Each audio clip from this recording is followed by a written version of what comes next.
It is the 11th of June 2024 and a direct confrontation between Russia and the NATO looks almost inevitable. You see, there are escalations on both the sides. Russian warships have reached Cuba. A Russian nuclear submarine has docked in Havana. Russian warplanes have reportedly crossed into NATO airspace. America has heightened vigilance, armed a dangerous far-right faction of the Ukrainian military. Also, Ukraine is upping its drone game. Belarus and Russia are carrying out nuclear exercises. There are more developments, all hinting that a bigger war may be just one mistake away. Let's start off with what's happening in the war zone. Russia is claiming that it has taken control of one more village in Ukraine's Donetsk region. The name of this village is Staromai-Orsky. This is where it is on the map. There have also been strikes in other parts of Ukraine.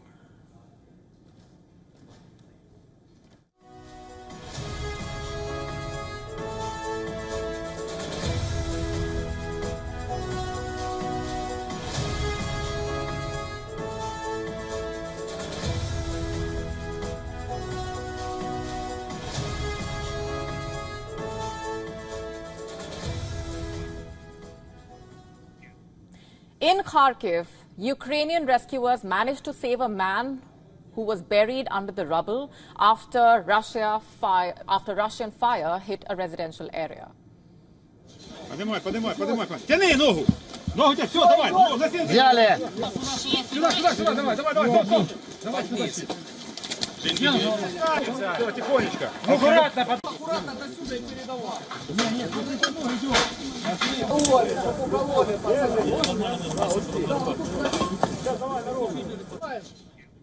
Now, Russia claims it has managed to shoot down a Ukrainian MiG-29 fighter jet.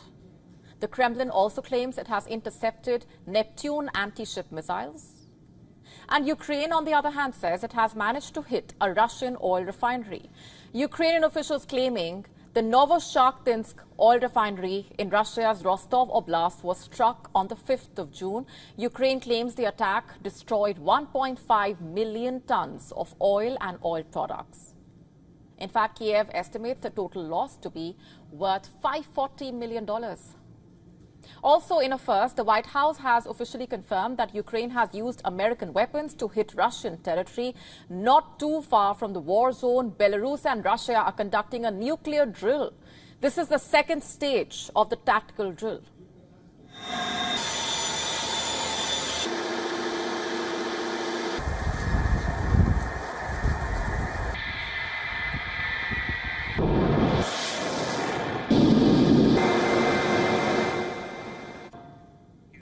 Now, Russia says these drills are meant to ensure that the two countries are ready to protect their sovereignty, adding that European provocations necessitate these exercises.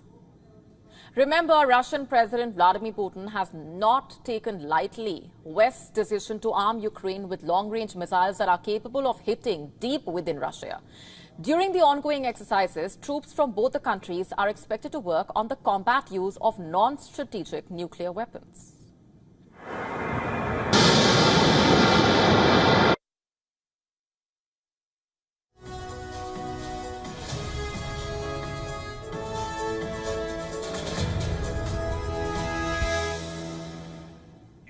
And this comes at a time when a Russian nuclear submarine, along with Russian warships, have docked in Havana, Cuba. Visiting Cuba is Russian frigate Gorshkov, fleet oil tanker Pashin, the rescue tug Nikolai Chika, and nuclear-powered submarine Kazam. These ships and submarines are fitted with long-range missiles like the Caliber and Zircon that are capable of striking as far as New York, Washington, D.C. and Chicago. America is on alert. U.S. media, in fact, reporting that American ships have already been deployed and tasked with shadowing the Russian warships. Reports say 2 American destroyers have been tasked into action, as have 2 other ships that tow sonar equipment. Back in Ukraine, Kiev is preparing for an offensive. This is Vadim Sukharevsky. He is Ukraine's commander of drone forces. commander of drone forces.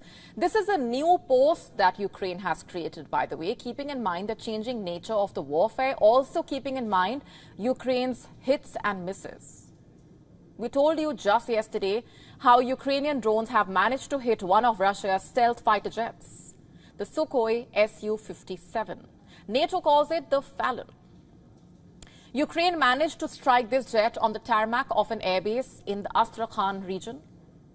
We have high-resolution images of the damage. Like we've been telling you, this is almost 600 kilometers from the front line. The question is, will it add to the growing tensions in the sea? Will Russia retaliate by striking deep into Ukrainian land? Will it become a logistics versus logistics warfare? Ukraine is already drawing up a plan for this possibility. It is drawing up a plan to secure the US-made F-16s that Kiev will be receiving from its European allies. The plan is to house some of these fighter jets in air bases outside Ukraine, meaning chances are these jets will be in a NATO hangar. But is that a foolproof plan? What if Russia does not shy away from striking a non-Ukrainian aerodrome? Just look at what Finland is claiming. It says a Russian jet violated Finnish airspace.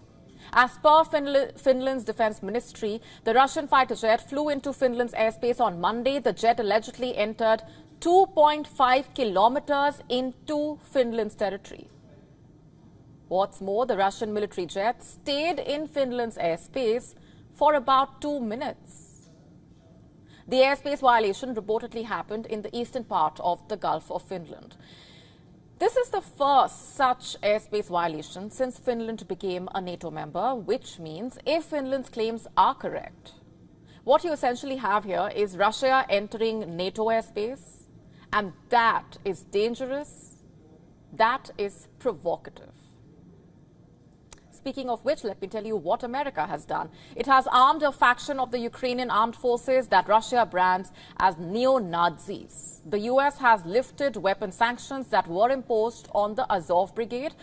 This is a unit of the Ukrainian military with quite a checkered history. The Azov Brigade started off as a militia that was absorbed into the Ukrainian National Guard in 2015. This unit is accused of human rights violations by the United Nations, which is why Washington had banned the Azov Brigade from using American arms. But now, as the war escalates, Washington has pulled a swift U-turn. The State Department has said, and I'm quoting here, after thorough review, Ukraine's 12th Special Forces Azov Brigade passed lay vetting as carried out by the US Department of State. What is the Leahy vetting? The Leahy law prevents the US from militarily assisting foreign units that are guilty of human rights violation. So what the US is basically saying now is that the Azov Brigade is not guilty of human rights violation, that Washington has found, quote unquote, no evidence. What gives? Perhaps the desperation to defeat Russia at all costs? You see, the Azov Brigade has proved to be very effective in the war. It fought hard to defend the Azovstal steel mill in Mariupol. This was in the early months of the war. The battle went in favor of Russia, but the strong front put up by the Azov Brigade did not go unnoticed. And now, as the war escalates, the US has decided to give the Azov Brigade full access to its cache of weapons. And here is how Russia has reacted to this. Listen to this. Крайне негативно. Речь идет о ультранационалистах, ультранационалистических вооруженных подразделениях. И, собственно, такая внезапная смена позиции Вашингтона говорит о том, что они ничем не гнушаются в своих попытках подавить Россию. Подавить Россию, используя, естественно, Украину, украинский народ в качестве инструмента в своих руках.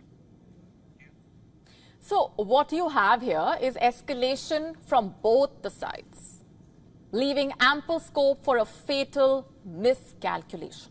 To stay up to speed with the latest news, download the WION app and subscribe to our YouTube channel.